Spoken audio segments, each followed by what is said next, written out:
Pero kung bago ka pa lang sa aking channel, paki-like, share, and click the subscribe button and the notification bell para lagi kayong updated sa mga parating ko pang uploads.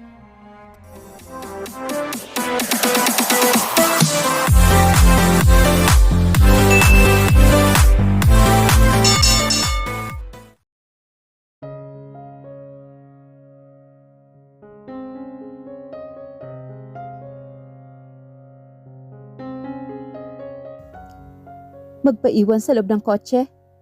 Suggestion naman ito. No can do. My purpose for coming here is to see my wife, kahit sa malayo lang.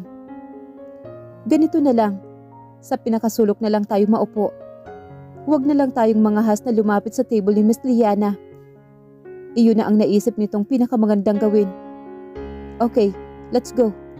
Pumasok na sila sa loob ng restaurant. Mabilis nilang inukupa ang pinakasulok na pwesto. Hinanap kaagad ng mga mata niya ang asawa. Napangiti siya na matanaw ang pamilyar nitong figura.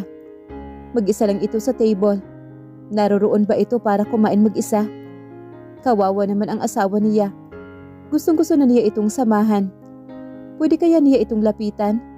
At bakit hindi pa ito hinahatiran ng pagkain ng serbidor? Hindi pa ba ito umu-order? Disimulado niyang tinawag ang waiter. Sir Christian, ano pong ginagawa mo? Nandidilat ang mga matang tanong naman ni Mark sa kanya. I'll order food to Liana. Hindi pwede, sir. Hindi niya dapat malaman na naririto tayo. I don't care anymore. Hindi ko gustong magutom ang asawa ko. Nasapon na lang ni Mark ang ulo nito at napayuko ito. Mukhang suko na ito. Lumapit naman ang waiter sa kanya.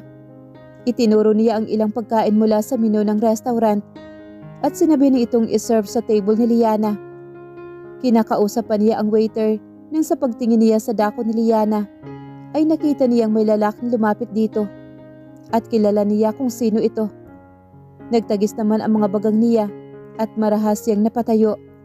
Napaigtad naman si Mark dahil gumalaw ang lamesa nila at gulat itong napatingala sa kanya. Ginangat-gat ng selos ang buong sistema niya. Sino? Napatingin na rin si Mark sa lalaking ipinupukol niya na matalim na tingin. Kumurba naman ang mapanganib ng ngiti sa mukha niya. Attorney Bernard. Bago pa niya magawang iangat ang paa upang sugurin ang aroganting abogado, ay hinagip na ni Mark ang kamay niya. Mahigpit siyang pinigilan nito. Marahas niya itong nilingon. Bitiwan mo ako. Sambit niya sa pagitan ng mariing pagkiskisa ng mga ngipin. Makikita ang malinaw na pag-iigtingan ng linya ng panga niya. Sir, kumalma ka muna. Awat nito sa kanya. Marami pong tao rito. Baka mag-viral na naman po kayo. Puro tungkol na lang po sa inyo ang newsfeed ko. Alam mo, wala akong pakialam. Mas uunahin pa ba niyang intindihin iyon kaysa sa lalaking gustong magkapuwang sa puso ng asawa niya? Papayag ba siyang agawin na lang ng arogantong abogadong yon? Ang babaeng batid niya ngayon ay napakahalaga na para sa kanya. Hindi siya mabubuhay nang wala ito. Siguro nga posibleng burahin talaga siya ng asawa sa puso nito. Dahil katulad nga ng sabi nito sa kanya, ay napakaikli lang ng 6 na buwan upang maglunoy ang puso nito sa pag-ibig na puro pasakit lang naman ang idinulot dito. Pero iba siya. Kahit gaano man kaikli o katagal, basta nagdesisyon ang puso niyang magmahal, ay iyon na iyon. Hindi na magbabago ang damdamin niya. Isa pa ay lalong umiigting ang nararamdaman niya para rito sa pagdaan ng mga araw. At hindi lang naman ito kung sino-sinong babae lang. Ito ang babaeng piniling manatili sa poder niya kahit na pinagsusungitan niya ito noon. Kahit na hindi niya ito kibuin. Sinikap nitong ipakita ang sinseridad ng damdamin nito sa kanya. She wasn't after his money. Hindi pera o posisyon niya sa lipunan ang dahilan kung bakit ginusto nitong manatili sa piling niya noon. Hindi nito ibig ipangalandakan na nakabingwit ito ng mayamang napangasawa sa katauhan niya.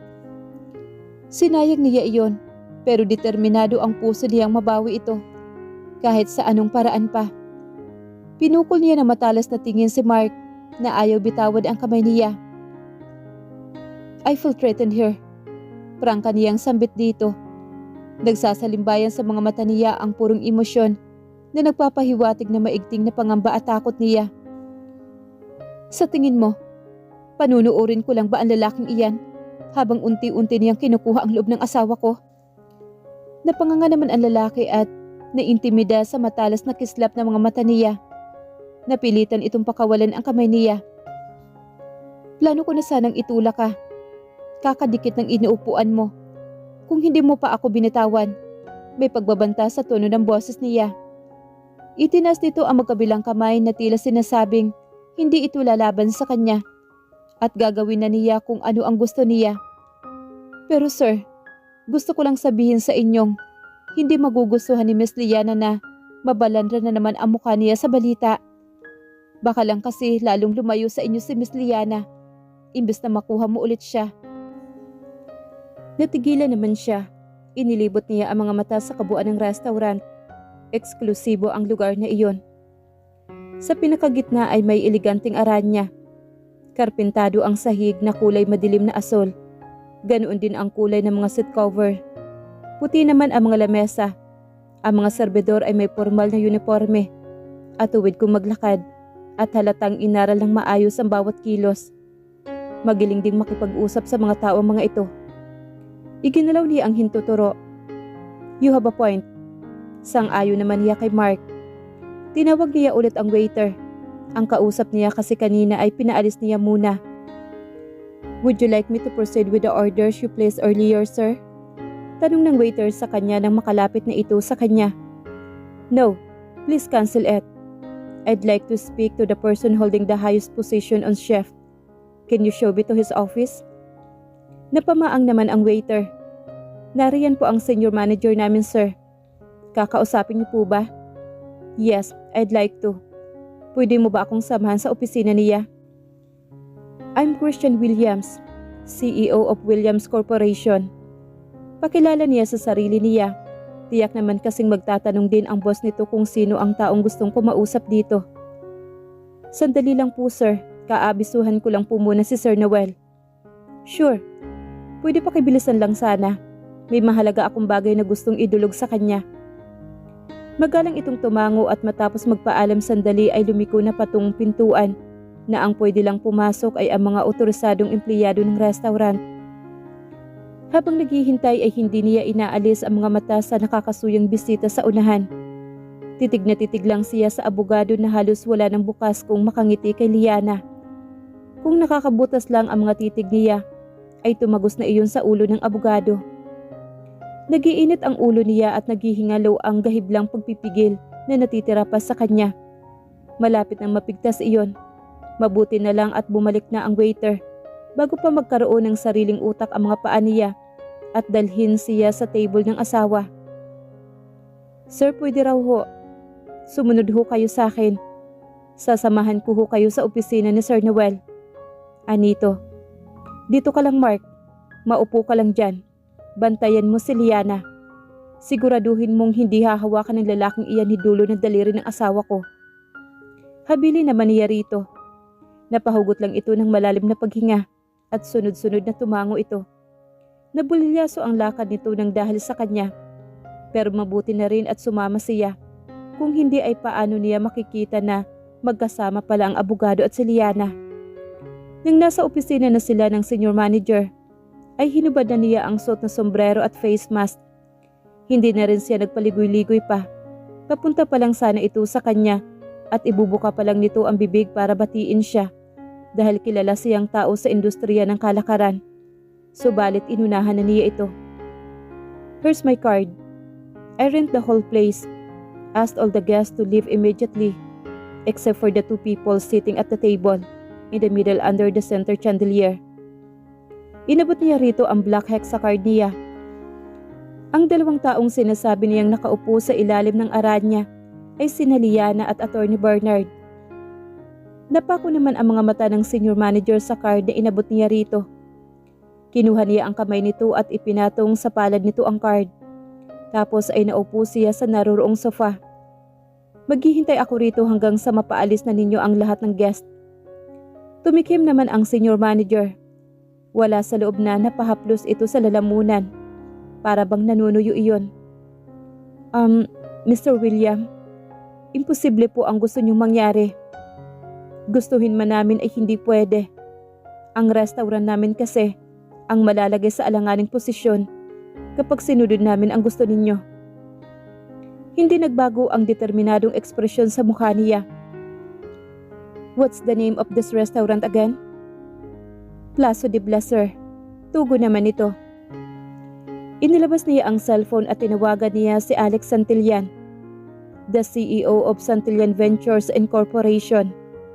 His business extends to banking and financial service, power infrastructure, real estate development, and food manufacturing. Tanging sabi nito nang sagutin ang tawag.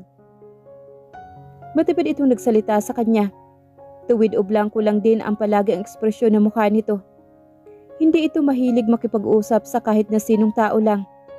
Maliban na lang kung kinakailangan. Halimbawa ay kliyente o kamiting nito. He was always reserved.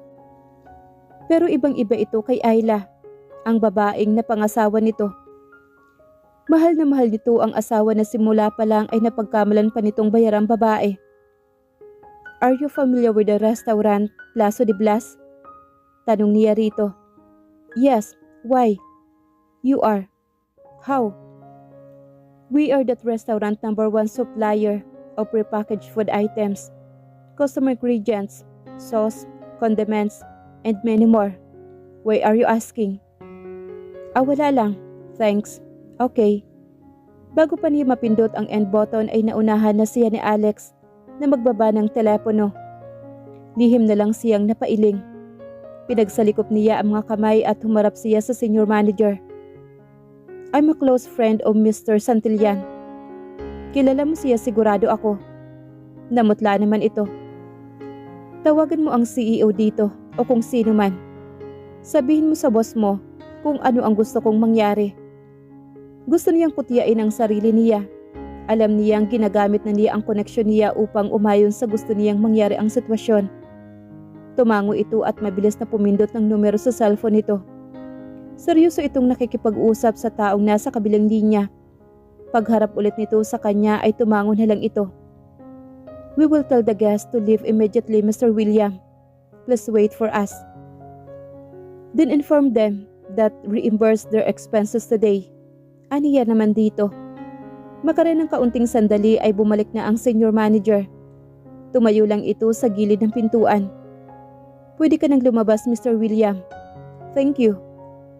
Unang hakbang niya pa lang sa labas ng opisina ng senior manager ay napalingon na kaagad sa kanya sina Liana at Attorney Bernard.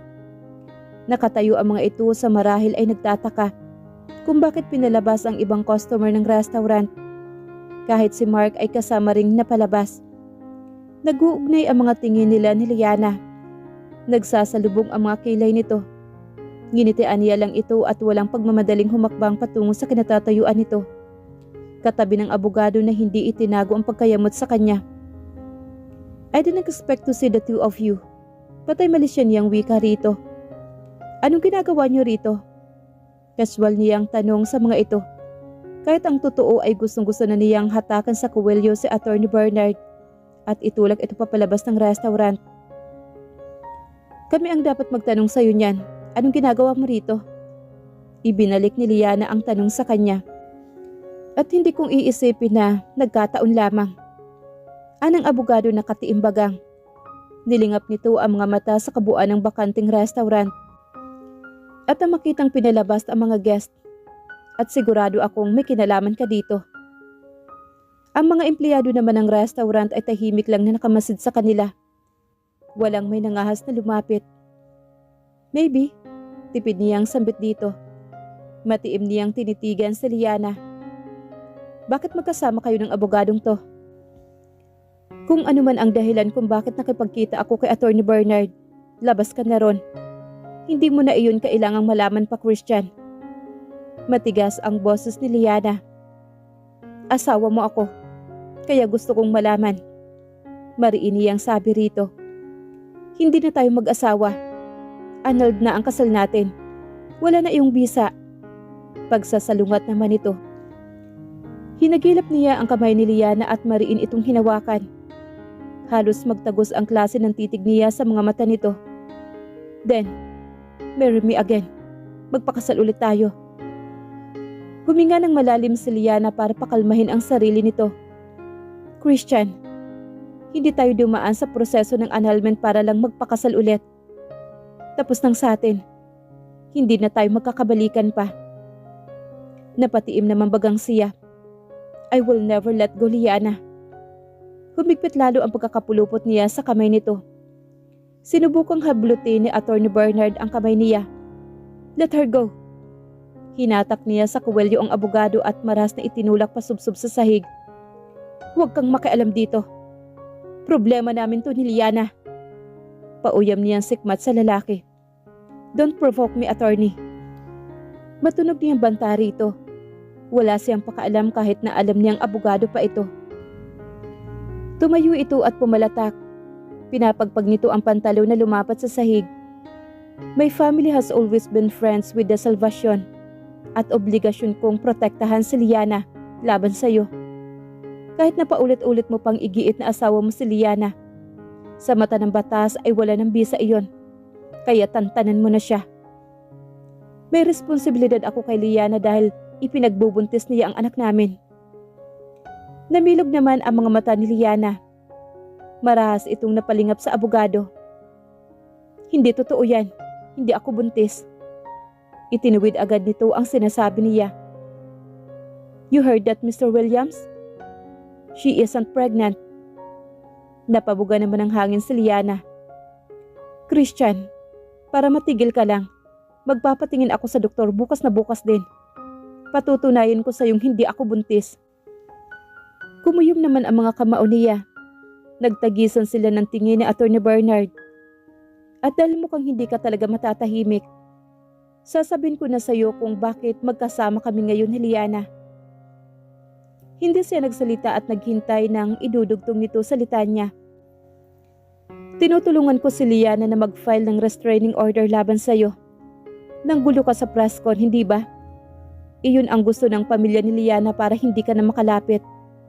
And I am more than willing to help, especially the Senator Salvation's order.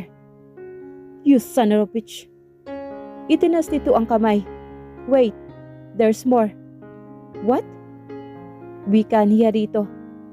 Ramdam niya ang pag-iigtingan ng litid niya sa leeg at ang paglakas ng pulso niya sa sentido. I'm also a potential marriage partner for Miss Liana.